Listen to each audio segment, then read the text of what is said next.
பிரம்மாண்ட படைப்பு out fire and ash படத்தோட முழு 1.5 மாசம். ஹாய், வெல்கம் டு ஏலிசன் நாடகம் சேனல் தி என்டர்டெய்னர். உங்களை வரவேற்கிறது. வணக்கம் நண்பர்களே. இன்றைக்கி நாம் பார்க்க போகிறது உலகமே வியந்து பார்த்த ஜேம்ஸ் கேமரன் பிரம்மாண்ட படைப்பு அவுட் ஃபயர் அண்ட் ஆஷ் படத்தோட முழு விமர்சனம். 1.5 மாதத்தை கடந்த தியேட்டர்களில் இன்னும் இந்த மேஜிக் குறையலை. வாங்க பார்க்கலாம்.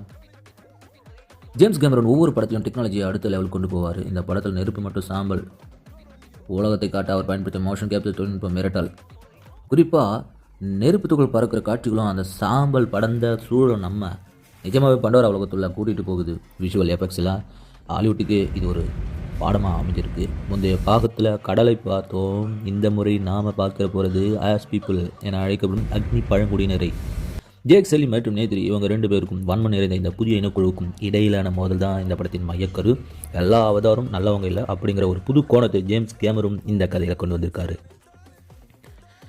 ஜேக் செல்லியாக சாம் ஹத்திங்டன் மற்றும் நேத்ரியாக ஜோ சால்டனா அவங்க நடிப்பை ஆழமாக பதிவு பண்ணியிருக்காங்க. முக்கியமாக இந்த பாகத்தில் வாராங் அப்படிங்கிற கேரக்டர் நடிச்சிருக்க உனா சாப்ளின் மிரட்டியிருக்காங்க.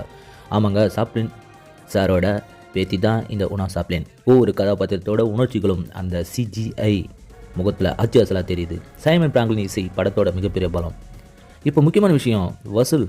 படம் ரிலீஸ் ஆகி 1.5 மாதம் ஆகிற நிலையில் வசூல் வேட்டை குறையவே இல்லைங்க.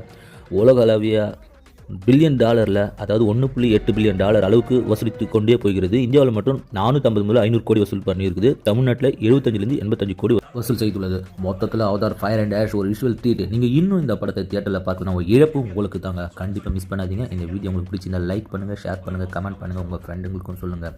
2026 படத்தின் அதிகபூர்வ வசூல் நிலவரம் மாறும் என்று சொல்லியிருக்காங்க.